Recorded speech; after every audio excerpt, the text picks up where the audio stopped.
design and model an original character, and use Blender to bring it to life. Those were my goals when I started this project nearly 2 years ago. Now, countless revisions later, hundreds of hours of modeling and texturing, and thousands of dollars of rendering time, I've finally finished. What started out as just a simple idea turned into a project of epic proportions. This is how I made a dragon hunter with Blender. So, why even make a dragon hunter? What's the idea there? Well, for fun, and I wanted to do something fresh and different, and I had just come off of making Flex, and she was a stylized sci-fi girl, kind of the opposite end of the spectrum. You know, I love these strong genres, and I love things like Lord of the Rings and Game of Thrones. So I very much wanted to create a character in the style, in the theme of this epic dark fantasy world. And my main goals were to work on and practice more creating original designs and also learning Blender. This is merging the two. And as with all my projects, obviously if it goes well, I'd want to add it to my portfolio and post it to artstation.com, who are incidentally sponsoring this video. So shout out to ArtStation, and more about them later on.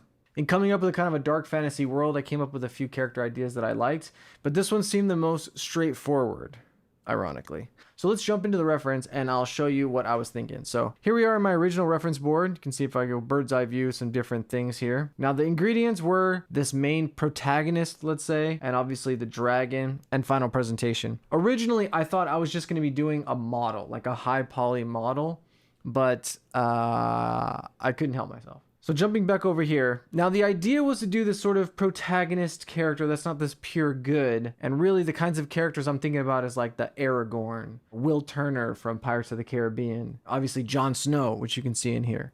Heroic character that's not super buff. Ignore this for a second. Patchy beard, you know? And I wanted to obviously tie it in with the dragon, and I wanted to kind of exercise and show off modeling skills and just get into the modeling. And this was the key reference that I went off of. I didn't make this. This is a photo bash of this Dracula movie plus Jon Snow. And I just thought this hit the vibe for sure. It gives me lots of opportunity to show different kinds of modeling. It incorporates the dragon theme and motif. You know, it's super detailed, wavy hair, dark haired, roguish character. So once I defined the vision and I put together this reference board, I jumped into ZBrush and I started with my base mesh and just started adding things to the costume because I'm going to finish the design in 3D.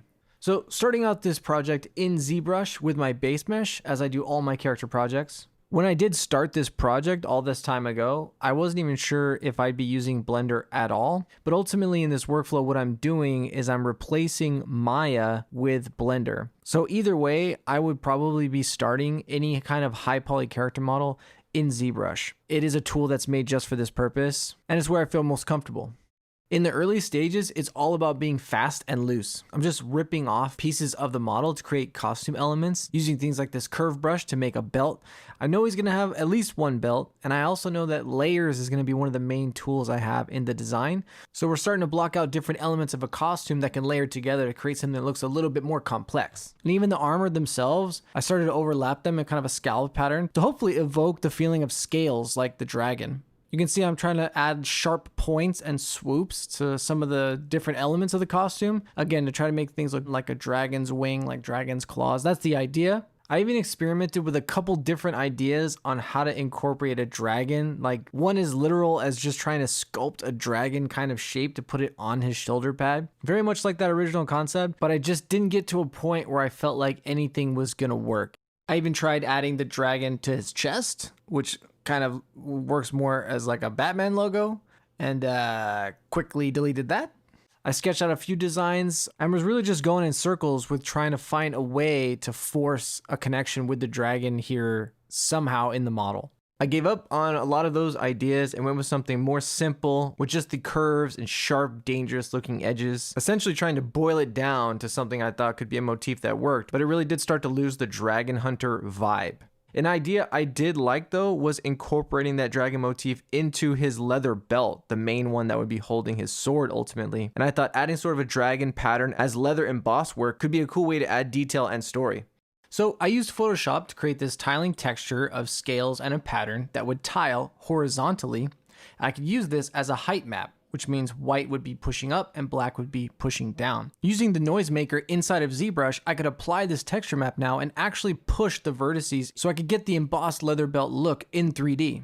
I did feel like the belt was overall kind of successful, but at this point I didn't really know where to go with the character. So I sent the model over to Keyshot to do some renders so I could actually see with some materials and real lighting how it was feeling, to see if I could get a different opinion and what I could do to improve it. I still wasn't feeling it at this point, and it had been about 30 hours of work. So after hitting my head against a brick wall for a while and taking a break and coming back to it, it became immediately clear what the issue was. So if we jump back over to the reference board that we're looking at, you can see here, we are getting close to this, maybe not as detailed, but the problem for me is the character that I was creating didn't feel unique, like an individual. But another issue kind of arose, and it's obvious now because I'm drawing from references like this and like this, right? Is this like idea of regality and wealth. It didn't jive with my initial idea. Like, I want a kind of an underdog. I don't want like a rich guy who's in like perfect armor. And you can see here, these armors are like head to toe complete. And that's also what added to this feeling of a uniform. And so I realized to do this kind of roguish vibe, it needs to be all over the place. So I went on another reference hunt, and you can see things got bigger and bigger and bigger. The thing that I liked about this dragon motif is not only that it's a lot of detail, but it does the storytelling for me. This is a dragon hunter. And so in this new kind of roguish direction, what I realized was what I got to do to tell the story is have a mix of clothing. What I want is to make a character that feels like they've been on this epic journey or adventure, and they've kind of started with something, and maybe they've picked up treasures and things along the way. Maybe something happened to a costume and he has to like mend it with something, you know, like he has to tie different strings. What that ends up meaning is that we need buttons and belts, buckles, chains, things that are different from each other in their design language. If I have mixtures of design languages on the character, but then within the items of the costume, that mixed with different materials and some slightly different colors, I could try to create the effect of this worldly costume that hopefully feels like this unique individual, this one-of-a-kind dragon hunter guy. So this new kind of roguish direction gave this project new life, and I went back into ZBrush and started just totally removing a bunch of the stuff that wasn't working. Really just stripping the character right back down to its bare essentials, kind of the building blocks. Tried to recycle as many pieces as I could and emphasize those things we were talking about, the asymmetry, breaking things that would make it feel like a uniform. And then obviously adding a hood, because if you add a hood, your character will look like a rogue, okay? Everybody knows that. Now, just after one little session, you can already tell the difference between the two characters and how one feels a lot more like a rogue. So I took a screenshot of that and opened it in Photoshop, and then did some painting on top and tried different things to experiment and get more of a clear direction of where I wanted to go in 3D. So I ended up with something that I liked, and then jumped back in 3D and used that as my reference. With this new direction and design of trying to make this roguish character, a character that's more or less wearing their story of the journey they've been on, I can't rely on things like symmetry and reusing assets like I would with other types of characters. Solving one problem over here doesn't necessarily mean I'm solving a problem over here. The character in the end is going to be more almost like a collage. So I really leaned into that, and I just had fun isolating different parts and working on them for a while.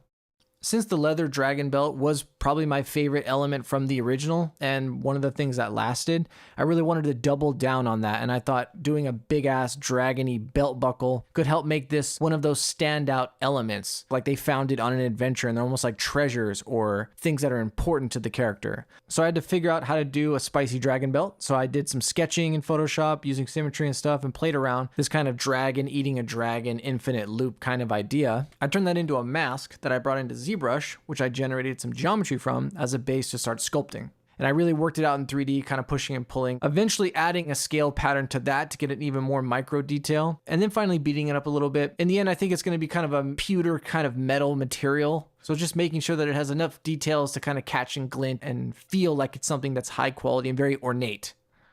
I also made a variety of belts and buckles and buttons, some of those also being a little bit more ornate than others, adding them to the bits of the costume that I thought matched. So we'd have more of like a butch leather armor kind of thing, and then the more dragon leather tunic that he's wearing underneath, a little bit more ornate and valuable feeling. There were so many things to add that I even created my own little custom brushes to help with adding straps, stitches, and the little weave details so that I could reuse it over and over and a little bit more quickly. It was fun, honestly, just going down the rabbit hole and letting myself spend too much time and going way, way, way too close and actually adding details like this in the 3D model. And I had fun really coming up with and creating these dragon-filled details like this dragon tooth knife he's got, dragon blood, plus 15 health points, dragon's breath, from the glands of a dragon,